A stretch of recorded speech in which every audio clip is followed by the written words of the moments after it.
Hello all, welcome to the Lunar Sea Spire Cartoon Fan Podcast. This is episode 319, and today we'll be talking about Cosmic Bupkiss from Summer Camp Island. I'm GC13. And I'm David.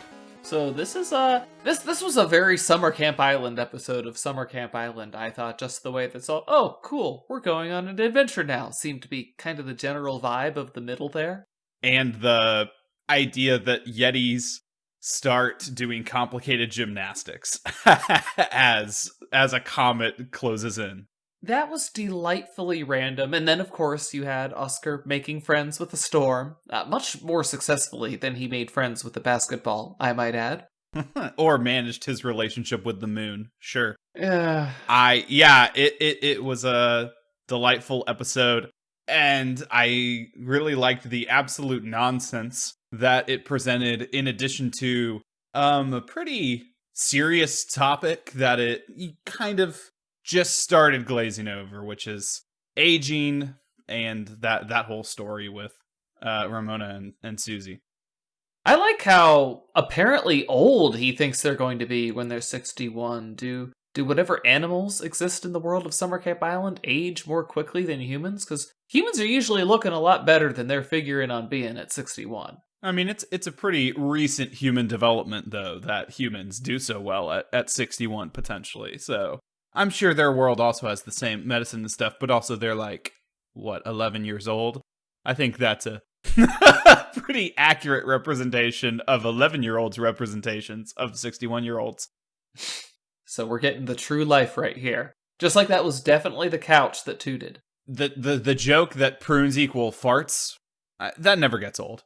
I think that, that being the only prop that existed in Ramona's house that they interacted with was pretty hilarious. I mean, they had plenty of props there. They had the little lacy thing that he turned into the comic. Yeah, doily. He had the blanket that he wore over himself, the dust that he used to gray up their hair. You're right. I'm thinking very specifically of they first enter the house and they have their first little conversation, and Oscar in the scene's just sitting in front of the fireplace, and you see the prunes and like then, Chekhov's gun. Back over to Hedgehog, and I don't look at Hedgehog's face, I just look at the jar of prunes in the background, because it's so very clearly labeled prunes, and you can see the little fart bubbles on it. It's fantastic. Now, what I do think is interesting is that Bupkiss means zero, like literally nothing, but it's normally only spelled with one S, and Cosmic Bupkiss is spelled with two S's. So there's a message there, and I am not able to decipher it. I just thought of the teacher from The Incredibles. Coincidence? I think not.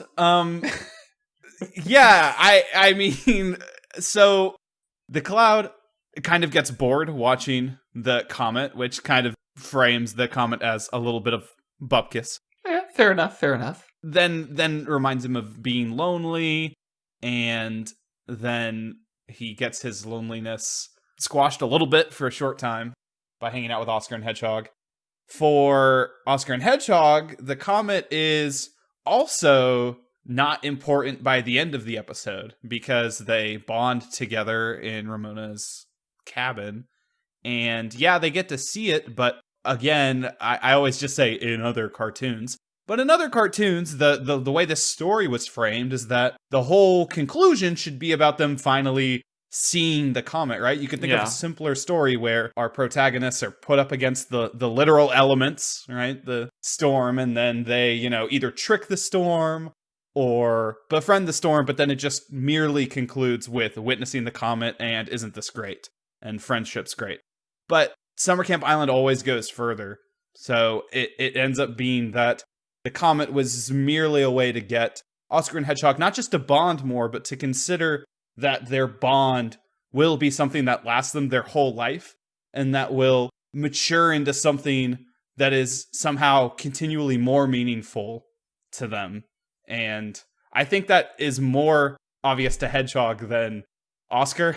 Oscar kind of lives in the moment and is just likes being goofy and throwing dust on his head and acting like an old person. But you can tell that Hedgehog is sort of genuinely acknowledging the reality of how good their friendship is, which makes me feel a little bit more like the Cloud, personally, when I think about that. But, Now, you did give me an interesting idea talking about, the loneliness of the comet and the importance of the friendship in viewing it, because as I often do, I noticed something for the first time reviewing this episode, and it was when Hedgehog was talking about the Cosmic Bupkiss and said, like, folklore believes that this heralds great societal changes, such as the, crowning of a new queen, and of course we are currently in the process of crowning a new witch in the show, so foreshadowing perhaps, because this was the batch of 20 episodes that was building towards the 20 episodes we got most recently,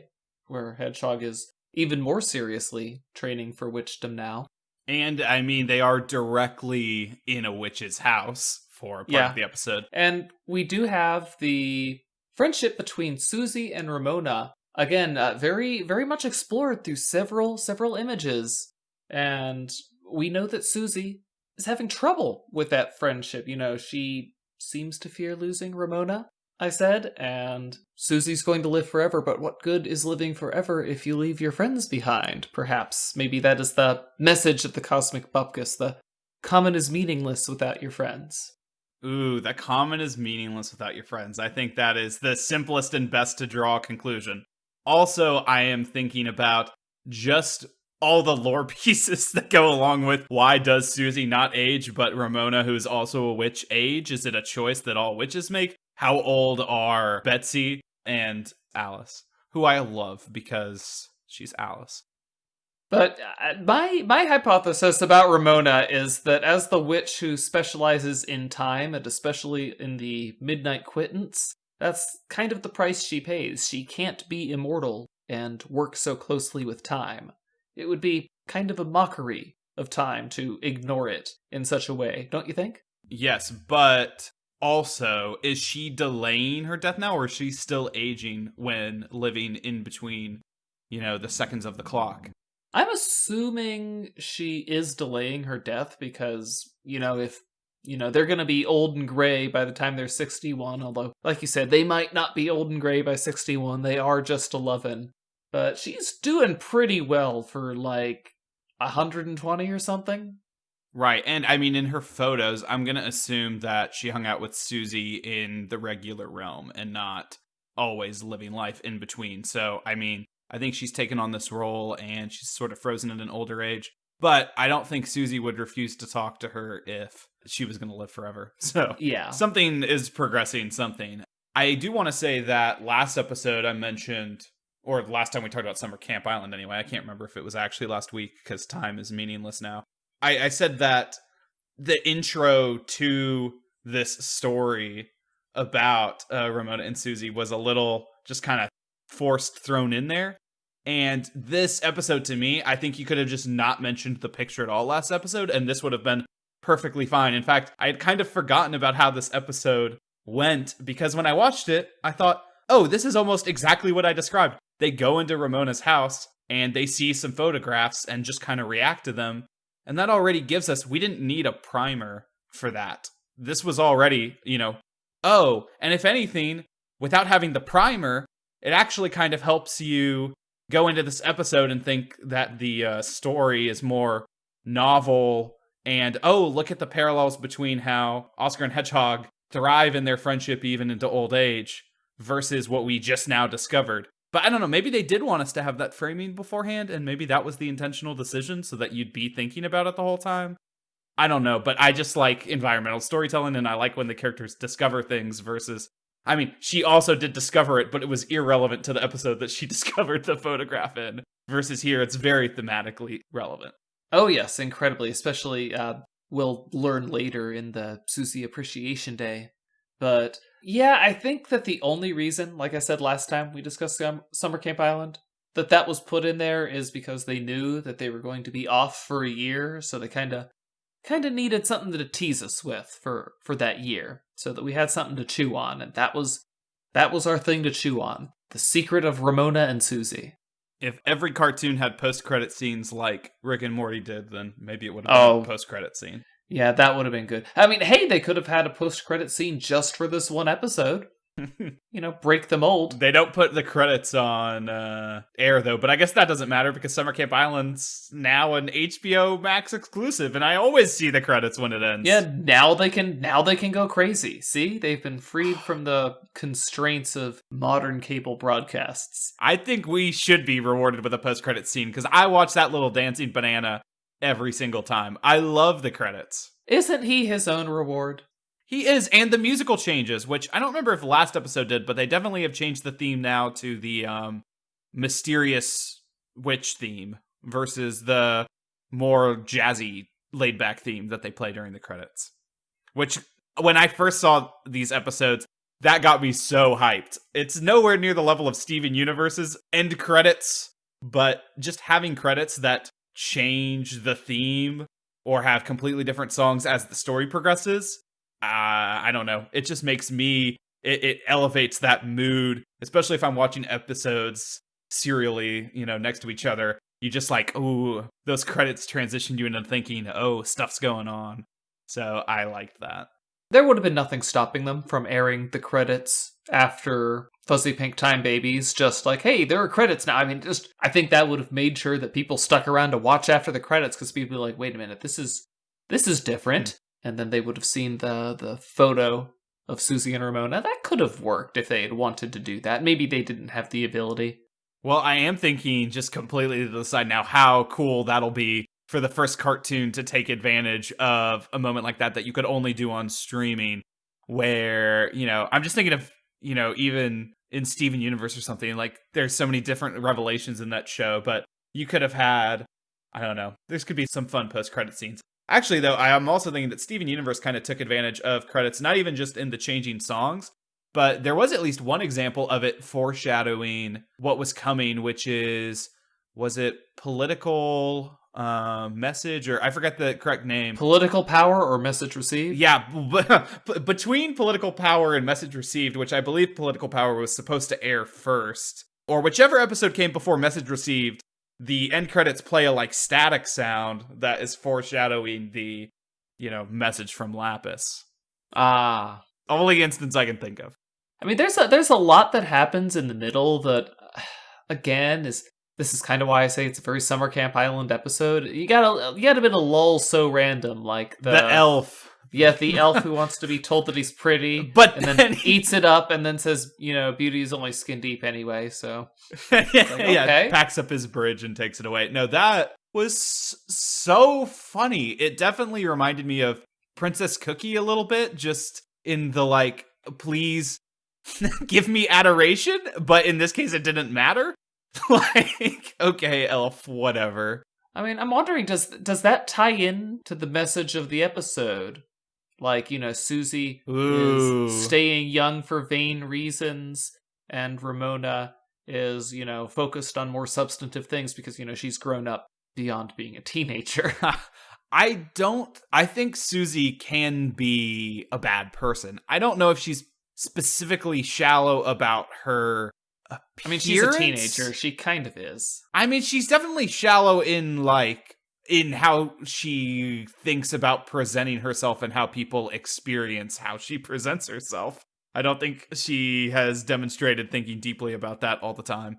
But I don't know. She's not specifically vain about her appearance in the way that other cartoons with stereotypical teenage girls might have. I was thinking specifically with, maybe she doesn't want to get old because she doesn't want to look old. That was more what I'm thinking. I feel like, I don't know. I just think it's going to go down the route of her just not wanting to die. Or, well, the way the show will probably frame it is just her not wanting to lose Ramona, period. Yeah, of course not. Nobody wants to lose the ones they love. Right. Versus her own life. I don't know how much of that will play in, but we'll see. Yeah, and then, of course, our characters just get yeeted by the Yeti, and then they go up the mountain, which we actually spend quite a bit of time just trying to climb the mountain. Oscar realizes they're not getting... That's very unusual for Oscar to be the one to... Well, you did say he lives in the moment, but he opens his eyes and realizes they're literally not getting anywhere. I mean, that's a metaphor for the rat race of adulthood, I think, if anything. Oh, yeah. They animated that really well, too. The way that the wind they braced themselves against the wind and then kept getting thrown back, and the lightning that just struck directly in front of them, and they just kept running up the hill anyway. Man, is this really a very subtle metaphor for adulthood, this whole journey? What did the Yetis dancing represent? People with inexplicable talent? I'm sure we could think of something. No, like the Yetis were at that point where they were doing that very cool gymnastics and just perfectly dodging the lightning. That's like a metaphor for Jedi. That's not a metaphor for Jedi. They literally are Jedi at that point. Yes, every metaphor about adulthood must include randomly references to Jedi, because that is a core experience of adulthood. I mean, well, if you're an adult at this point in life, you remember the real Star Wars movies. The real Star Wars movies! Yeah, 20 years from now, when people are listening to this podcast, the people who are adults will not remember the real Star Wars movies anymore, but... Yes, 20 years from now, where our heads are both encased in water in a museum where we repetitively talk about the lunar sea spire, and of course we have millions, if not billions, across the galaxy, discussing our work. Still a small podcast on a galactic scale, but... Of course, I mean, there's trillions of humans now in 20 years, because our world is definitely heading in that direction. So this has been a great start to the post-preseason finale of mid-season finale of Summer Camp Island. And now we're getting into mysterious, spooky witch song time, which is what the credit suggests. And this is definitely the point at which I was completely invested in Summer Camp Island on my initial watch. I think this is where I started binging, so buckle in, y'all. Oh yeah, it only gets better from here. This was a season, this batch of 20 episodes.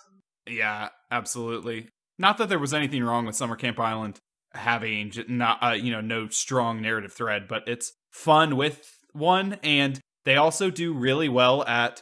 I mean, I think of the way I like Adventure Time so much, relating a lot to Summer Camp Island. Summer Camp Island maintains being able to be slice of life and random and funny, and having a looser narrative thread that continues to have importance, but also they have these philosophical episodes mixed in that could or could not advance the plot. And in this case, you kind of get all three. You get the random, the slice of life, the friendship, the mystery, and the, metaphor and philosophical contrasting of Hedgehog's approach to aging versus Susie's.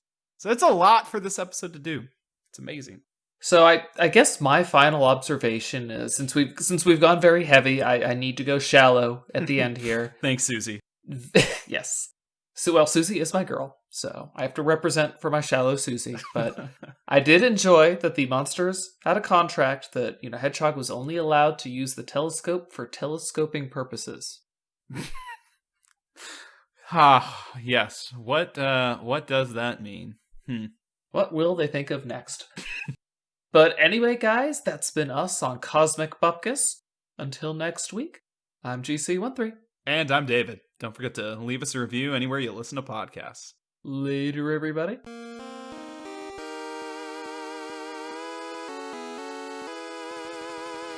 Our opening and closing music is by Mark Soto.